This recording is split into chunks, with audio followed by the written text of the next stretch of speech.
The David Pakman Show at davidpakman.com.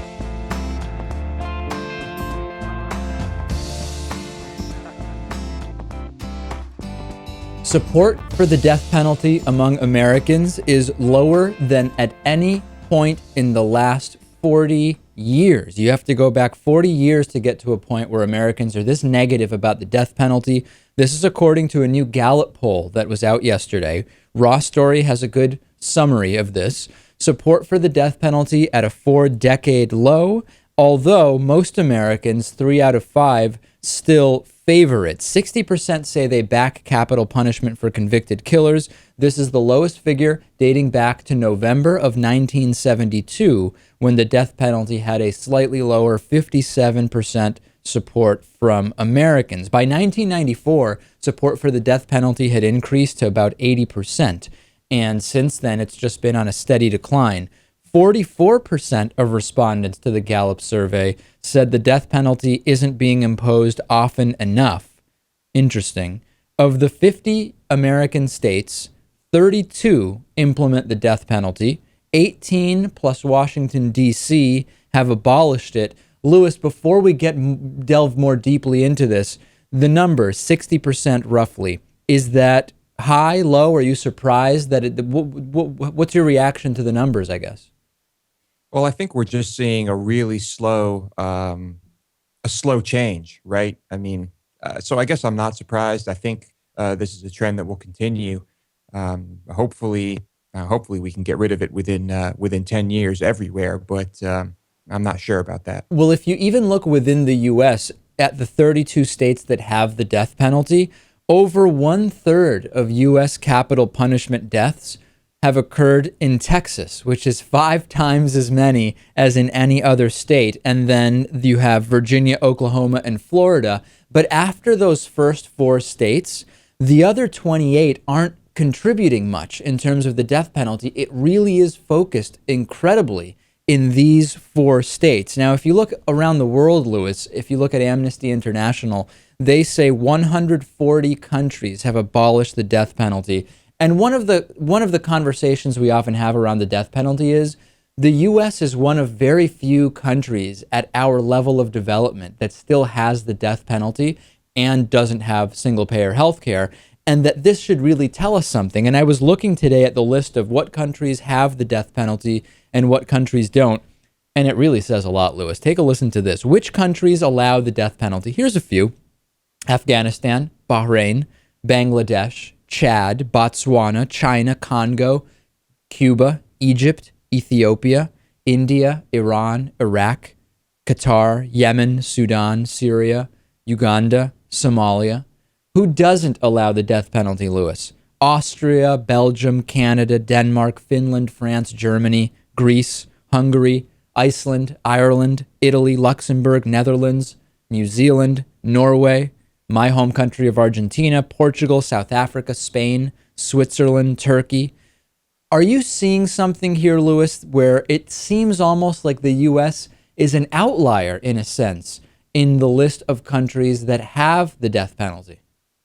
Oh, definitely. I think it's a result of that hardcore conservative mentality, and that's the only reason it's persisting, and in the states it is. Well, that's exactly the point I was hoping you would make, which is this is not so, we could say that it's related to poverty and development. We could have that conversation and say the U.S. is an outlier, but it's more interesting to look at it in a different way, which is that conservative ideology where even if we say that countries around the world are generally speaking more liberal than the U.S., a lot of these countries, including Afghanistan, Iran and Iraq, Yemen, Qatar, some of the African countries have different types of conservatism, some religious-based, some based on other areas of society, but it is really this extreme conservatism that seems to be what is the link there. And when you look at many of the countries that have abolished the death penalty, you see a very different, it's just a totally different culture and lifestyle.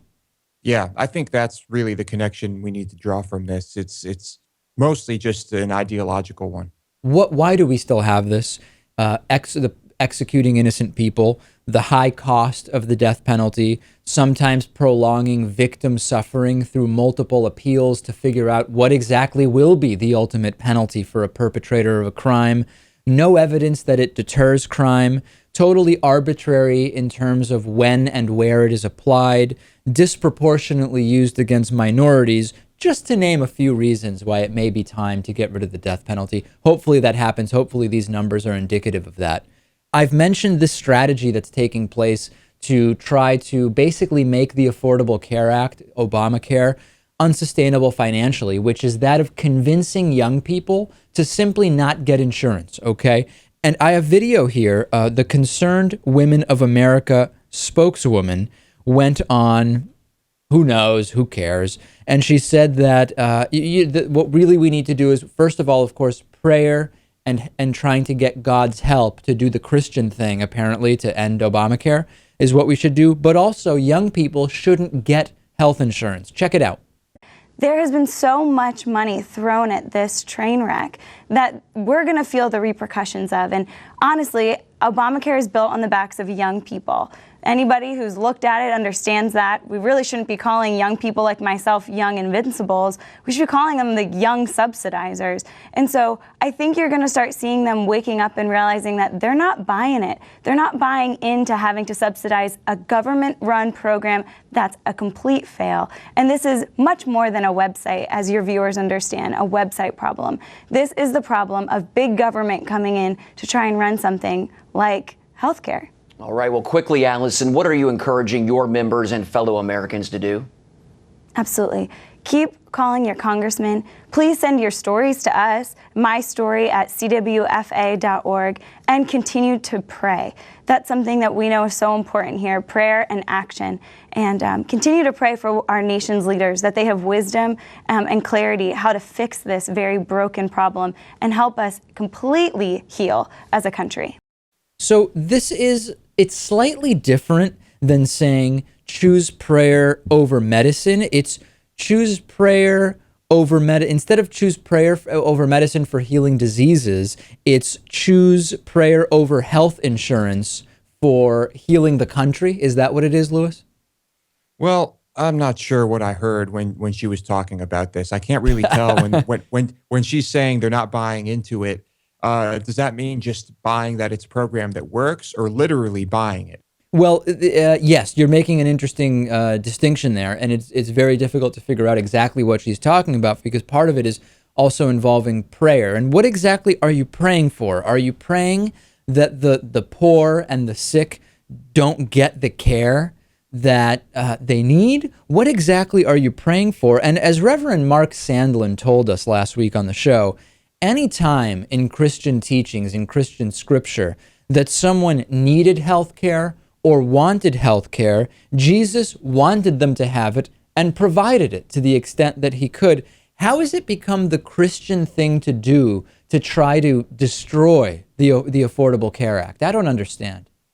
I guess we've just got this strange connection between Christianity and big business, where it's some type of symbiotic relationship, and you can't really separate the two. And remember that it was Newt Gingrich and conservatives and the Heritage Foundation back in the 90s that initially came up with the individual mandate idea. They were all for it until it was President Obama who said, yeah, let's include that in what we're doing. All of a sudden now they're against it. Had it been a conservative proposal, the individual mandate would have been joint sacrifice, the way Jesus had wanted, or something like that. They would have come up with something for sure. You can absolutely be assured of that. Rand Paul is apparently giving speeches that are plagiarized from the Wikipedia entries of different Hollywood movies. Lewis, this is just amazing. BuzzFeed had a fantastic analysis with screenshots and everything this morning. And remember, earlier this week, you may have seen this on Facebook, Twitter, who knows, MSNBC's Rachel Maddow pointed out the similarities between Rand Paul's speech in Virginia about Gattaca and the futuristic film's Wikipedia entry. There was a whole bunch of stuff where the text was almost identical. And when you look at the revision history on Wikipedia of the Gattaca page, there were no modifications made after Rand Paul's speech, meaning there's no way someone to try to make it seem like Rand Paul was plagiarizing, went in after his speech and made the changes to the Gattaca Wikipedia entry. So far, you're with me, Lewis? I'm following you, yes. So BuzzFeed decides to look into this further, and they say, well, if he's done this, if he did this once, maybe he's done it before. So they started searching the texts of Rand Paul's speeches on his website, and it turned up another example of this, Lewis. On June 12th of this year, Rand Paul gave a speech about immigration, and he was talking about the movie Stand and Deliver. And if you look at the text of Rand Paul's speech, and then look at the text in the Wikipedia entry for the movie Stand and Deliver, there are several lines. I mean, we could almost say paragraphs that word for word in Rand Paul's speech are identical to the Wikipedia entry for Stand and Deliver. I'm wondering if he just has some really lazy speechwriters working for him, or if he's actively doing this stuff himself. What do you think? I don't think Rand Paul is personally doing this stuff, but it's just bizarre. His office was asked for a comment. They did not respond to a request from comment from either the MSNBC piece from Rachel Maddow or BuzzFeed's own search. Let's at least plagiarize a source that doesn't allow the same random listeners who go on our Wikipedia page and add stuff about my penis size or that I wield a keyblade of happiness or something like that. At least plagiarize from something a little more safe. If you're a senator and you're going to be speaking somewhere.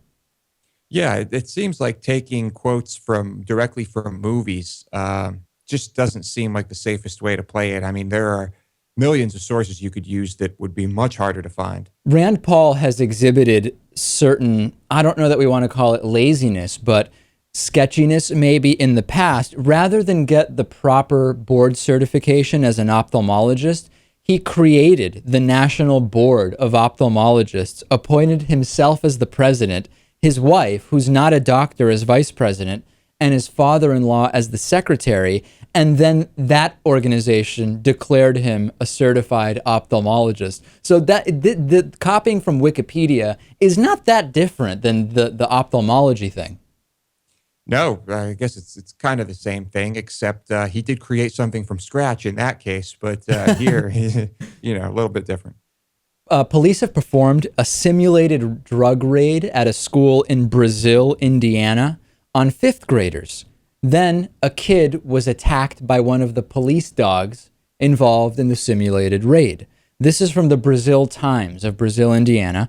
An 11-year-old male student has been treated for what are being described as minor injuries sustained following a bite from a Brazil Police Department canine dog at the canine officer, which is a dog, at the Red Ribbon Awareness Week kickoff event at the Clay County Courthouse. According to the report, the officer and his dog, Max, as well as another canine team, were requested there to carry out a simulated raid of a party with actors in place to help, quote, educate the fifth graders on drug awareness.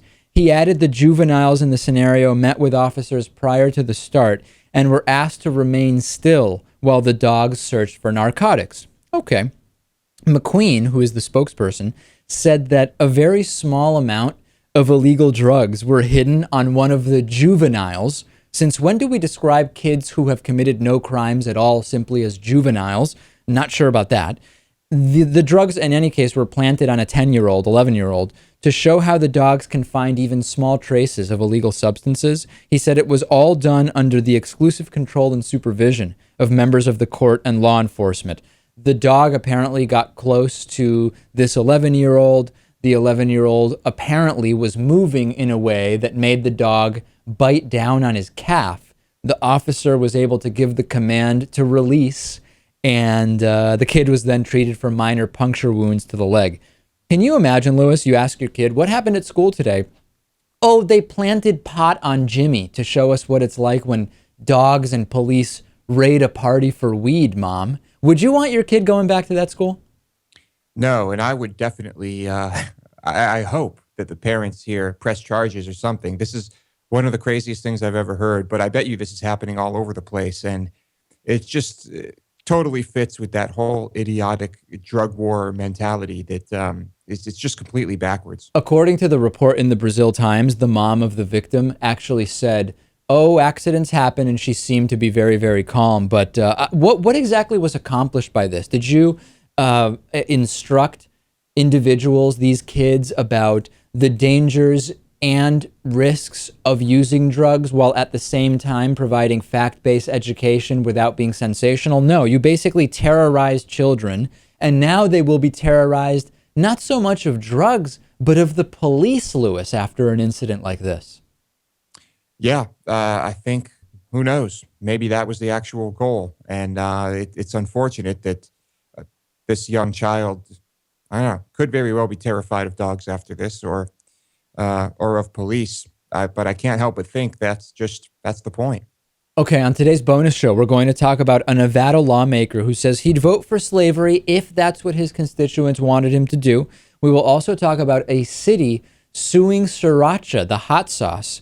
And I will tell you about a behind-the-scenes fiasco going on in the sales department of the David Pakman Show. It's a kind of, I think our audience is going to like this story. It's really going to kind of pull the curtain back, Lewis, on a lot of the insanity that's been going on here behind the scenes. How do you get the bonus show? You know how. davidpakman.com/membership. Sign up, become a supporter. You get a whole long list of benefits. There are any number of compelling benefits involved in David Pakman Show membership, one of which is the bonus show, davidpakman.com/membership.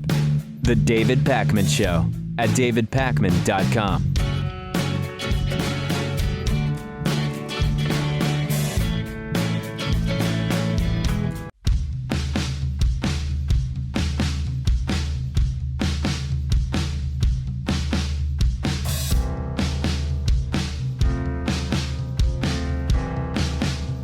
Welcome back to the David Pakman Show.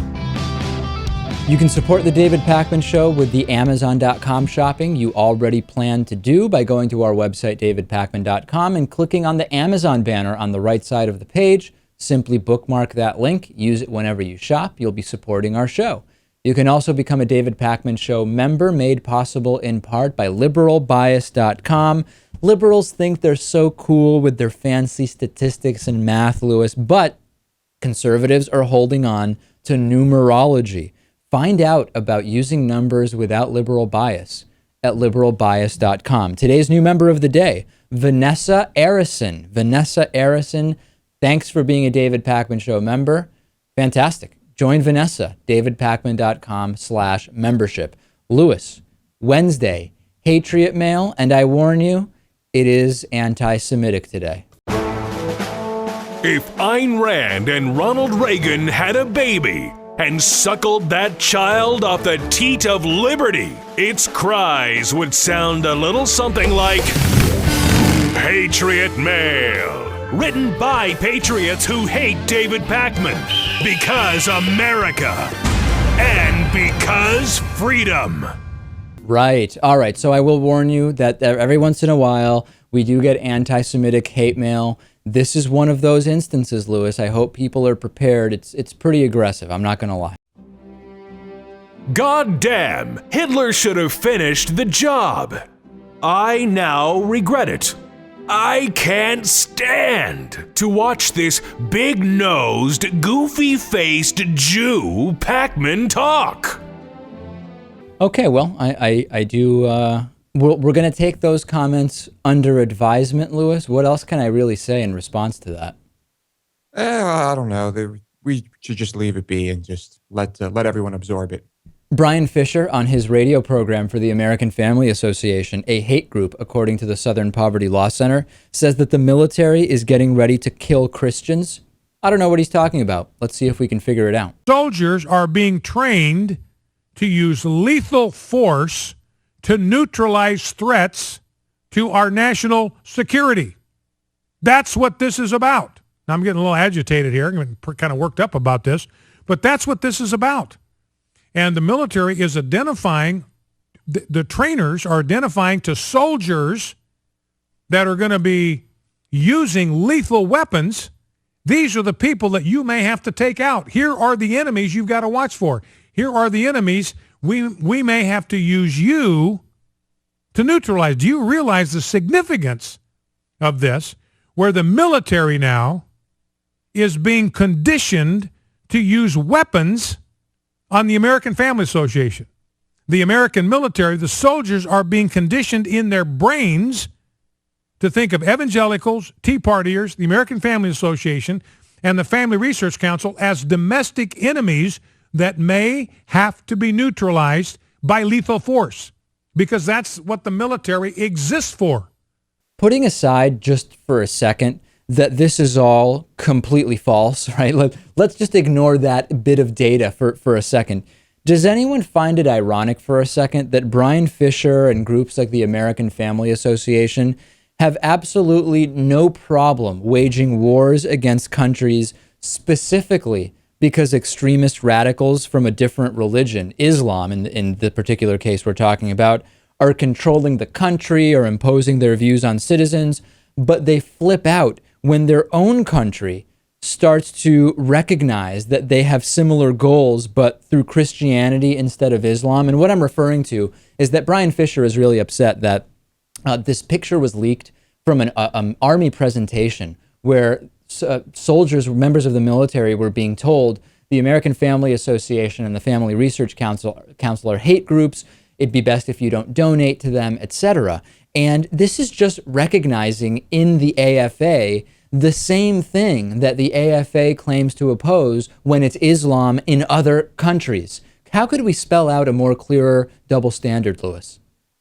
It's clear to us, but Brian probably thinks he's doing God's work. And what's the number one tool of religious extremists? Well, fear. And this is, of course, just blatant fear-mongering. Yeah, because, and it's blatant fear-mongering, but it's also really not that good of a job. Like when Glenn Beck does it, he does it in a way where, number one, he's probably making more money off of it, and number two, he's really building it up with more facts, and he'll talk about how the population will be destroyed, and he'll crescendo and do this amazing thing, and then he'll drop in. And a great way to kind of prepare yourselves is by stocking up on food from my Mormon food storage sponsor or something like that. He does it all kind of in a more balanced presentation. We can still see through it, and it's hilarious. But Brian Fisher is just not really presenting data. He's going, it's almost too hard of a sell. The military is being conditioned to use weapons against us.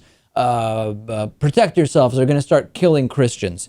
It's fear-mongering, but it's almost not very professional fear-mongering, if we can distinguish, Lewis, between the two. Right. Well, maybe he's not trying to profit. Maybe this is just religious zealotry in its purest form, but hard to say. But Glenn Beck certainly is religious, but way more about making money. Did you know that yoga leads to Satan? Politico has an article about E.W. Jackson, who's a Virginia Republican candidate for lieutenant governor, and he is now saying that yoga could open individuals to Satan, according to a recent report. Just yesterday on the bonus show, we actually did a story about how some parents are so concerned about yoga stretches going on before their kids' swim meets that they opt out because they think there's a connection to very, very bad things if you even do one yoga stretch. And now we have, accompanying a profile of Jackson, the National Review's Betsy Woodruff posted some excerpts from Jackson's 2008 book called 10 Commandments to an Extraordinary Life. And one of them is a warning against emptying yourself. That's a quote, emptying yourself with yoga. Quote, when one hears the word meditation, it conjures an image of Maharishi Yoga talking about finding a mantra and striving for nirvana. The purpose of such meditation is to empty oneself. Satan is happy to invade the empty vacuum of your soul and possess it. That is why people serve Satan without ever knowing it or deciding to, but no one can be a child of God without making a decision to surrender to him. Beware of systems of spirituality which tell you to empty yourself. There's a lot of yoga fear among the evangelical and religious right, Lewis. I think in some cases it's probably the fear that, well, it's a liberal activity, and when people go do yoga, they'll meet liberal people and maybe start thinking about the world in a different way. So I think a lot of it has to do with that. Of course, the other half is just crazy religious people. Yeah, and the fact is, he's saying stuff that just isn't true. If you actually look up what does nirvana mean, it's not about emptying oneself at all. He should really research it. And I've read quite a bit about this. And this idea of emptiness, there's actually a concept of fullness within yoga, meditation, etc., that you are actually seeking to achieve a certain type of fullness, not emptiness. Whether the religious right would characterize it as a form of emptiness, because you don't need a specific God, a Christian, a Judeo-Christian type of God, in order to act properly and be moral. Maybe that's what's scary, but the amount of just flat out falsehoods that are spreading about yoga and meditation, etc., are amazing. And maybe the fear is that if some of these individuals started a basic meditation practice, they would learn things about themselves that they might not like at all. Yeah, maybe they would learn that basically their entire platform is made up of falsehoods. Let's take a break. We're going to talk about drones next. The David Pakman Show at davidpakman.com.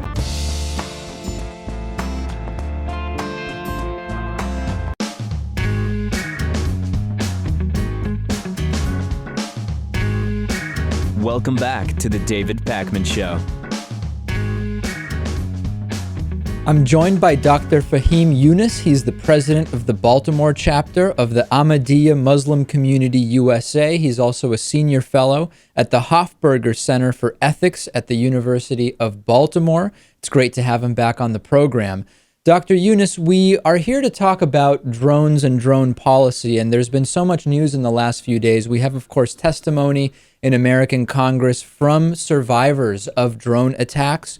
We have increased information about the sanctioning within Pakistan of drone policy, at least to some extent. And of course, we're constantly learning more about cases where a farmer farming at night, for example, mistaken for someone who is committing some kind of crime, is incorrectly the victim of a drone strike.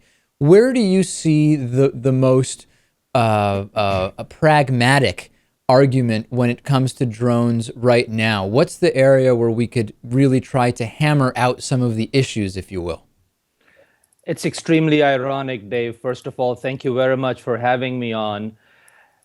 Drone strikes are like you have a young girl with a mosquito sitting on her cheek, and we try to slap that mosquito, or we try to fire at that girl and then expect that no collateral damage will happen.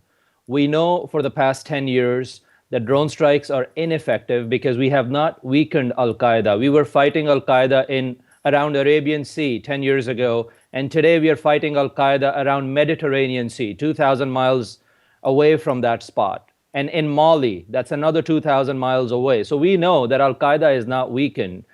What is important is for us to come together and as a people really see, is this the best that America has to produce? Because for every important target that we hit with a drone, there are about 50 civilians dead. This is according to David McKillen.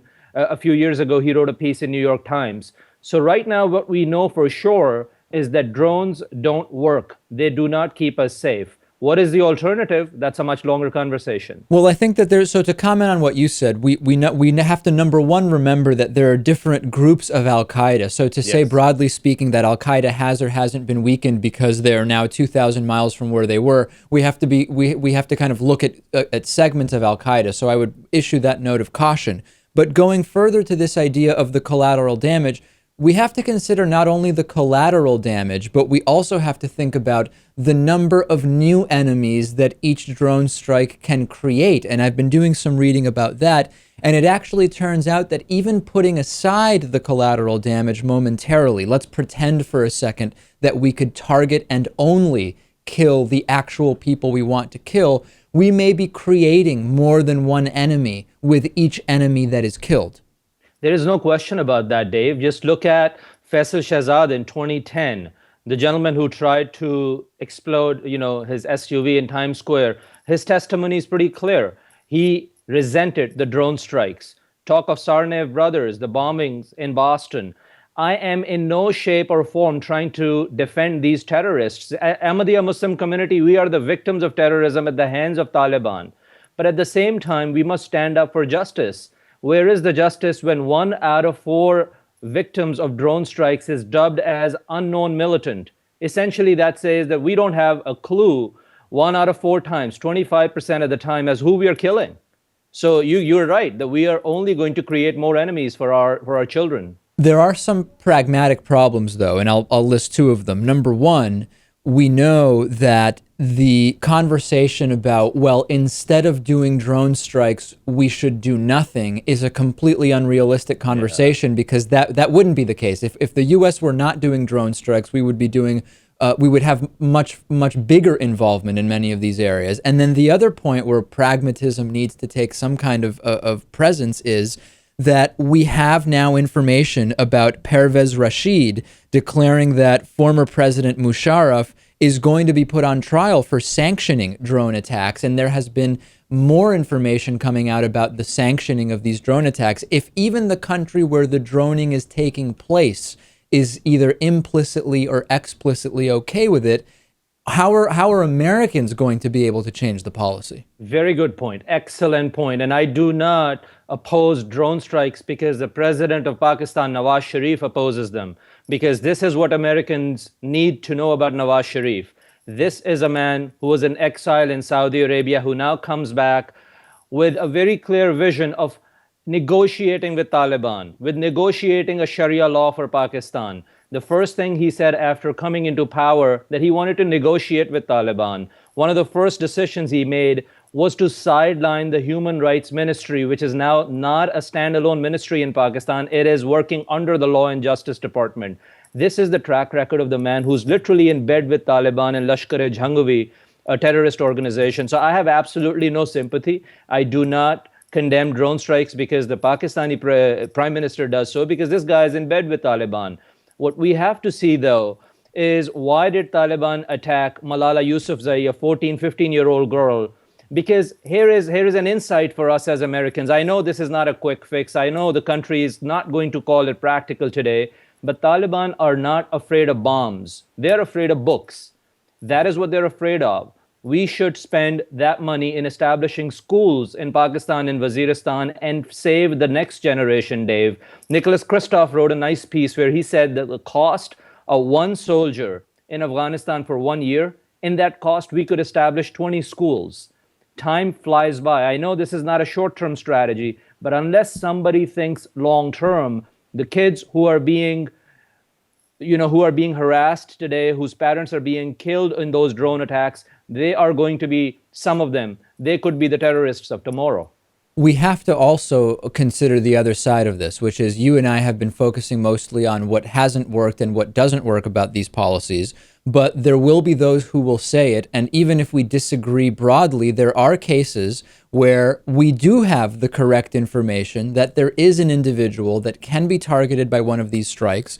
Presumably, let's assume we have the support of the host country, the country where the individual is living.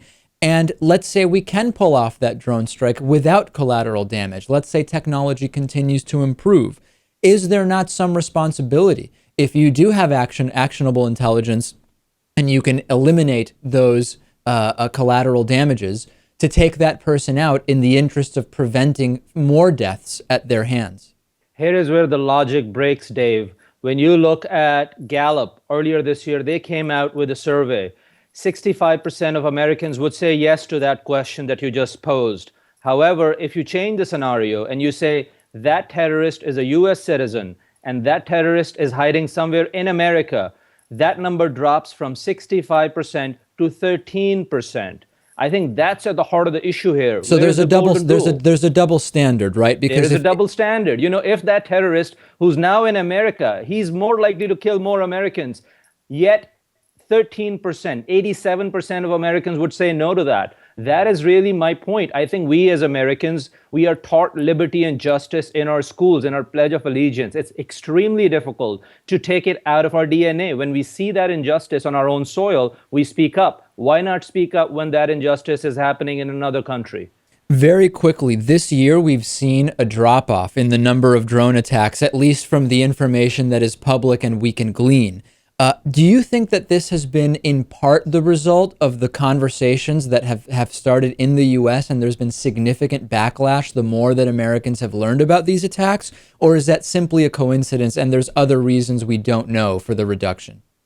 There's no way to know for sure, but if I had to guess, I would say yes, there is a response to the increasing awareness of this issue, because now more and more Americans will become aware of it. So I think there is a direct correlation, but that's just my gut feeling. All right, we've been speaking with Dr. Fahim Yunus, Hofberger Center for Ethics and at the University of Baltimore, also president of the Baltimore chapter of the Ahmadiyya Muslim Community USA. Pleasure as always having you. Thank you very much, Dave. Take care. The David Pakman Show at davidpakman.com.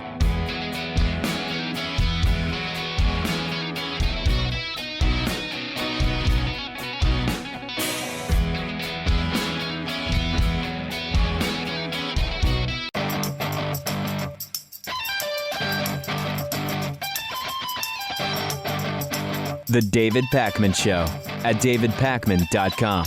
We don't talk about sports too often on this show, but we have to talk about sports today, Lewis, because tonight the Red Sox will be playing Game 6 of the World Series. They are ahead 3-2. If they win tonight's game, they will win their third World Series since 1918, where the very long drought started. I have been thinking a lot about this because I remember back in 2004, I was an undergrad in college, and the day before the Red Sox, or the day of the game where the Red Sox clinched their first World Series at that point since 1918, a professor of mine, a professor I respected quite a bit, said, "Hey, I've been thinking a lot about the Red Sox game tonight. I hope they win. I'm a fan of the Red Sox. I can't help but wonder if and when the Red Sox end the curse from 1918, will something be lost in the winning of the World Series? Will it ever be again? If it be the same again? If in 3 years the Red Sox get back to the World Series, will it be as exciting? Will it really have the same meaning?" And we had a conversation about it. And case in point, in 2007, when the Red Sox went back to the World Series and won again, it wasn't the same, Lewis. There was something that was lost in terms of Red Sox community when the curse, the supposed curse, was ended. And I'm still hugely excited about tonight's game. I'll be going to a Red Sox bar here in New York to watch the game, and I'm excited about it. But I can't disagree that my professor was definitely onto something back in 2004. That's interesting. Yeah, I mean, I guess there is kind of this diminishing return, right?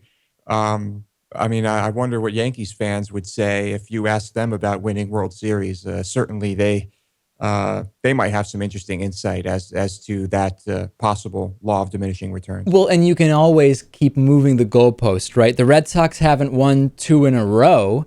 The Red Sox haven't yet clinched one at Fenway Park in Boston, which if that happens tonight, it still would be the first one since 1918. So I've been talking to different Sox fans about it. And if you're a fan of other teams that have never won a championship maybe, or are in the middle of a drought, there is something there that in the disappointment comes, I don't know if it's like a hunger or something that you lose when you win. But hey, hopefully we win tonight, because I still would love to see another World Series. And speaking of sports championships, I got an interesting email from Gabby Carlson, and she said, "Hey, David, like you, I've been closely following the Boston Red Sox in the World Series this fall, and I'm of course rooting for them. But since I'm a statistics nerd on certain things, I got into talking to a few friends last night about where the most successful teams are from and how it relates to politics. Professional sports have long politicized the U.S. I crunched the numbers and got some interesting results. In the last 10 championship titles since 2004, in the 4 major sports, basketball, football, hockey, and baseball, the results are like this. In the NBA, 6 out of 10 were blue states, with 13 out of 20 participants in the finals from blue states. NFL, 9 out of 10 Super Bowls for blue states, 17 out of 20 participants from blue states. NHL, 7 out of 9 Stanley Cup winners, 12 out of 18 participants. And baseball, 7 out of 9 World Series and 12 of 18 participants. This is a 75 roughly % win rate and participation rate nationally for teams from blue states. And then Gabby goes on to ask, is there some correlation here between states with progressive legislatures focusing on infrastructure, healthcare, education, which help the middle class, which then makes it so people can spend more of their income going to sports and things like that? I've thought about this. I'm not too sure. On a lot of sports, there is kind of a socialist system of sharing ticket sales across all teams, regardless of whether your team makes more or less from ticket sales. We have to consider championships per population. Are we analyzing these numbers per capita? I think it's a fascinating thing that Gabby is talking about, Lewis, but we need a much more detailed analysis to be able to make any kind of broad statement.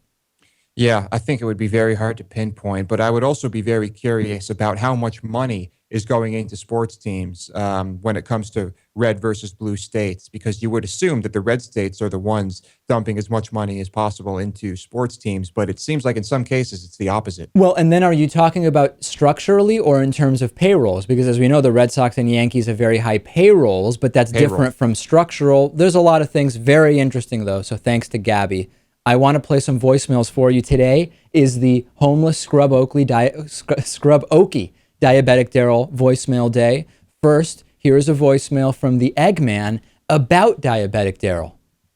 Hey, brother. Listen, man, I really enjoy Scrub Oaky Daryl's voice messages, but I don't enjoy all the ones from the women that want to give him a lot of free shit. Now, I used to be homeless in my 20s up until 30 years old. I did it out of choice. I lived in a van. I lived on the West Coast. I might have lived in a ditch a couple nights when the van was broken. It was a great, great life. I'm just saying that this guy could have a house if he wants. Probably. There's a lot of people that are homeless that can't get a place. So he sounds young. He sounds like it's out of choice. So all these women that want to give him free by sleeping bags and hoodies, I'm pretty sure that this kid can just call his parents and get whatever he wants from them. So don't feel so bad for him. But, good luck there, Scrub Oaky. Shalom, guys. All right, so the Eggman saying it sounds like Daryl is young. I want to tell you that we finally have gotten a picture of Scrub Oaky Daryl in his David Pakman Show zip-up hoodie. We are putting that picture up. It doesn't exactly seem like the Eggman knows what he is talking about. And we also got a voicemail from Daryl responding to the offer to get him sleeping bags. Here's what Daryl had to say. Hello, this is homeless Daryl. I wanted to thank you for the very kind offer of a sleeping bag, but I do collect sleeping bags and redistribute them to homeless people. I also help feed hungry and homeless people vegan, organic food through a group called Food Not Bombs. And I would encourage everyone in the audience to go out and help someone who's lower than themselves to lift them up to a higher liberal bias. It's amazing, Lewis. It is truly amazing. The Eggman, by the way, in the prison picture that the Eggman sent us, he doesn't look that different from Scrub Oaky Daryl. He spent some time being homeless on the West Coast. Scrub Oaky Daryl is on the West Coast. He also, I think the Eggman is also vegetarian, and Scrub Oaky saying that he serves vegan meals to homeless people. This is just amazing, Lewis. I think this could be the start of some incredible friendship here. We need to further explore the connection between the Eggman, now living in New York State, and Scrub Oaky Daryl. And I think, by the way, it's absolutely fantastic that Daryl is actually helping to collect sleeping bags for homeless people. It's a serious issue. I'm amazed at what's going on here, Lewis. We finally have the picture of Scrub Oaky Daryl. It's been a huge day. I don't know what else to say. Leave us your voicemails, 219-2DavidP. And please become a supporter of this program, davidpakman.com/membership. You know we'll be back tomorrow, same time.